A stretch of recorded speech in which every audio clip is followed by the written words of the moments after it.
அனைத்து இந்திய அண்ணா திமுக ஆட்சியின் காரணமாக நான் கொஞ்சம் பின்னடைவில் இருந்தோம். காரணம் என்னன்னா, நம்ம சொல்றது யாரும் செய்யறது இல்லைங்கிற ஒரே காரணத்துக்காக தான். அதனால் திரும்பவும் மீண்டும் திமுக ஆட்சி வந்ததுக்கு பிறகு முதல்வர் மு.க. ஸ்டாலின் அவர்களை நான் கடந்த 21 செப்டம்பர் மாதம் போய் பார்த்தேன்.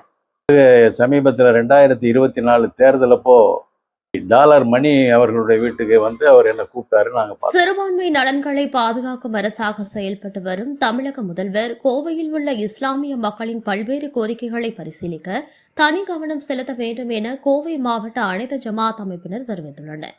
சமீபத்தில் கோவையை சேர்ந்த ஐக்கிய ஜமாத் பொதுச் செயலாளரும் அதிமுகவை சேர்ந்த சிடிசி ஜப்பார் பாஜக கூட்டணியில் இஸ்லாமியர்கள் ஆதரவு குறித்து சர்ச்சை குறித்து தெரிவித்தார். இதுகுறித்து இஸ்லாமியர்களிடையே பெரும் அதிர்ச்சியை ஏற்படுத்திய நிலையில் ஜப்பார் உடனடியாக ஐக்கிய ஜமாத் பொறுப்பிலிருந்து நீக்கப்பட்டார். இந்நிலையில் கோவை மாவட்ட அனைத்து ஜமாத் சார்பாக நடைபெற்ற செய்தியாளர்கள் சந்திப்பில் ஜமாத் தலைவர் முகமது அலி செய்தியாளர்களிடையே பேசினார். அப்போது பேசிய அவர், கடந்த 30 வருடங்களுக்கு மேலாக கோவையில் நடைபெற்ற பல்வேறு துயர சம்பவங்களில் காவல்துறை மற்றும் மாவட்ட நிர்வாக அதிகாரிகள் இணக்கமாக நடந்துள்ளதாக சுட்டிக்காட்டிய அவர், ஆனால் தற்போது நிலை தலைகீழாக இருப்பதாக வேதனை தெரிவித்தார். இஸ்லாமிய ஜமாத் மக்களின் கோரிக்கைகளை சரிவர பரிசீலிப்பதில்லை என கூறிய அவர், தமிழக முதல்வர் கோவை மாவட்ட இஸ்லாமிய மக்களின் கோரிக்கைகளை மற்றும் நிலைகளை ஆய்வு செய்ய தனி செயலாளரை நியமித்து குறைகளை கேட்க வேண்டும் என கோரிக்கை விடுத்தார்.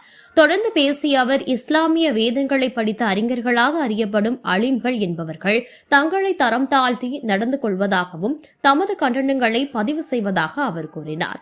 மேலும் ஐக்கிய ஜமாத் பொதுச் செயலாளர் சிடிசி ஜப்பார் கூறிய கருத்து அவர் கட்சி சார்ந்த கருத்து பதிவு என கூறிய இவர், அதில் ஜமாத் அவர் மீது நடவடிக்கை எடுத்திருப்பதாக கூறினார்.